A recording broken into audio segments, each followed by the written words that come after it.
Football বিধাতা কি এমনই বিদায় লিখে রেখেছিলেন লিওনেল মেসির জন্য? একদিকে স্পেনের তরুণ তুর্কি লামিন ইয়ামালের বাঁধ ভাঙা উল্লাস, আর অন্যদিকে বিধ্বস্ত রিক্ত এক মহানায়ক। ক্যারিয়ারের শেষ বেলায় এসে বিশ্বকাপ ফাইনালের মতো বড় মঞ্চে মেসির নিজের দলই যেন তার সাথে সবচেয়ে বড় প্রতারণাটা করল।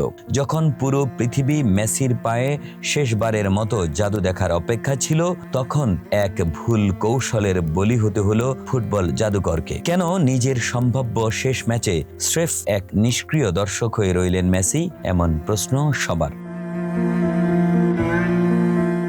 নির্ধারিত 90 মিনিটে একটি শটও নিতে পারেননি আর্জেন্টিনা, অথচ মাঠের মাঝখানে দাঁড়িয়ে হাহাকার করছিলেন ইতিহাসের অন্যতম সেরা footballer Lionel Messi.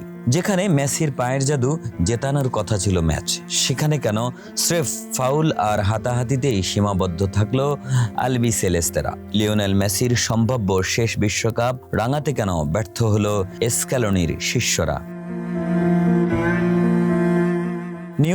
New jersey স্টেডিয়ামে জড়ো হওয়া আর্জেন্টিনা সমর্থকরা যখন তার নাম ধরে গান গাইছিল, মেসি তখন গভীর দৃষ্টিতে তাদের দিকে দীর্ঘক্ষণ তাকিয়েছিলেন। হয়তো তখন তার মনে হচ্ছিল, বিশ্বকাপে এমন ভালোবাসা পাওয়ার এটাই বুঝি শেষ মুহূর্ত।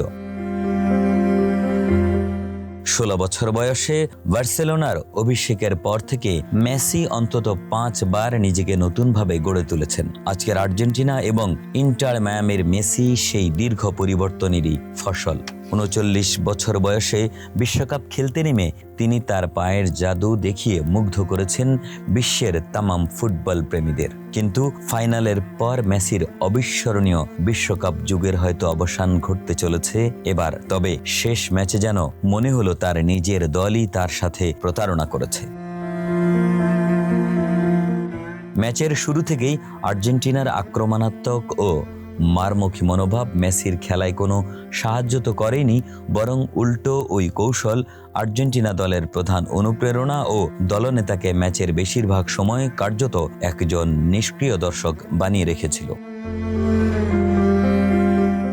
আর্জেন্টিনার স্পষ্ট প্রতিভা, যা তারা সেমিফাইনালে ইংল্যান্ডকে পরাস্ত করে দেখিয়েছিল, তা এভাবে নষ্ট করার কৌশলে নেমে আসতে দেখাটা ছিল এক হতাশাজনক দৃশ্য, যা কোনোভাবেই মেসির প্রতিভা ও প্রভাব বিস্তারের জন্য সহায়ক ছিল না। বিশ্বকাপের ফাইনালের ইতিহাসে আর্জেন্টিনা প্রথম দল যারা নির্ধারিত 90 মিনিটে কোনো শট নিতে পারেনি। আর ম্যাচের 117তম মিনিটে তীব্র হতাশার মধ্যে যখন তারা শট নেওয়ার সুযোগ পায়, তখন মেসির নেওয়া শটটি লক্ষ্যভ্রষ্ট হয়। স্পেনের অন টার্গেট শট ছিল 12টি, আর্জেন্টিনার ছিল 0। ম্যাচের শেষ বাঁশি বাজার পর আর্জেন্টিনার খেলোয়াড়রা মেসির সাথে কাঁদছিলেন। বিশ্বকাপ ফাইনালে যা বিশ্বমঞ্চে মেসির 34তম ম্যাচ, তারপর ধরে নেওয়া হচ্ছে তিনি হয়তো পরের বিশ্বকাপে আর নাও খেলতে পারেন। তবে একথা মানতেই হবে যে এই আর্জেন্টাইন জাদুকর ফুটবল পিচে পা রাখা সর্বকালের সেরা খেলোয়াড়দের একজন। ডেস্ক রিপোর্ট, মানব কণ্ঠ।